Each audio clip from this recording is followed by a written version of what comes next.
Kayo po ba mga bossing ko ay lagi na lamang namumblema tungkol sa usapin ng pera? Meron po ako share sa inyo na isa sa mga sikreto upang sa ganon, lapitin ka ng swerte at hindi ka na lang lagi namumblema tungkol sa usapin ng pera. Ituturo ko sa inyo step by step kung ano po ang dapat ninyong gawin o kung ano ang benepisyo nitong aking hawak. Alam nyo po ba mga bossing ko na ang cinnamon, ito po ay cinnamon mga bossing. Ngayon po, ang cinnamon ay maraming benepisyong dulot. Unang-una, ito po mga bossing ko ay pwede nyong gamitin na panglinis ng inyong sahig mga bossing. Kung sa inyong tahanan ay napakailap ng swerte at lagi na lamang ang problema ay pera bukod sa inyong pagiging masipag at matyaga, mainam na gamitan nyo ng ganitong mga pamamaraan. Mainam po mga bossing ko na kumuha ka ng isang kalderon na may tubig at pagkatapos ilagay nyo itong ating cinnamon. Mas mainam, hahaluan nyo pa po ito ng iba't ibang klase ng herbal kagaya mga bossing ko ng peppermint. Ang peppermint at cinnamon ay perpektong sangkap upang sa ganon, mas mahigit ka na maka-attract ng swerte.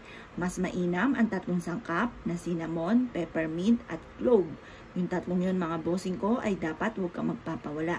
Napakaswerte niyan, lalo-lalo na kung meron kang negosyo ngayon na napakatumal.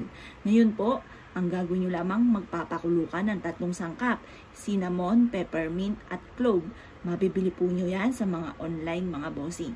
Ngayon po mga bossing, ang gagawin nyo lamang, magpakulo ka ng ganyan at pagkatapos, kumuha ka ng mop na may timbang tubig, ibuhos ang pinagpakuluan at mag-mop kayo ng sahig mula sa main door papasok ng inyong tahanan or kaya ng inyong negosyo. Ang dulot po niyan ay napakaswerte mga bossing.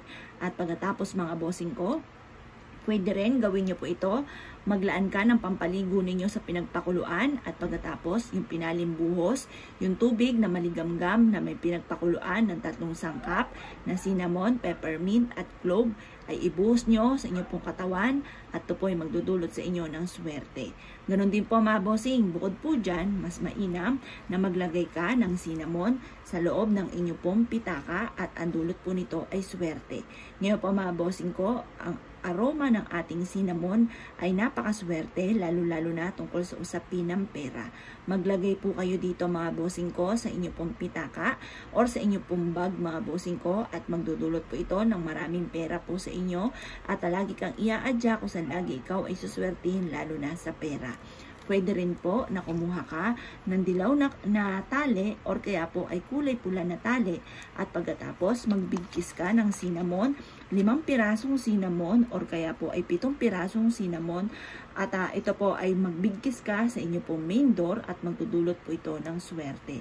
Kung nais nyo ako mismo maggawa po sa inyo ng cinnamon mga bossing ko ay tumawag ka lamang sa 0948 788-9806 at ako po mismo magbibigkis ng sunod-sunod na cinnamon na isasabit nyo sa inyo pong main door or sa inyo pong negosyo. At ito po mga bossing ko ay may kalakip na panalangin na maging matagumpay ang lahat ng mga bossing. Bukod po dyan mga bossing ko, ay meron pa kayong kasama sa akin na Chinese incense na napakabango na wala kang ibang gagawin kundi magwi-wish sa gawin silangan tuwing umaga mga bossing. Proven po ito na napakaswerte. Kaya kung ikay naniniwala at nais po itong gawin, good luck po sa inyo po lahat.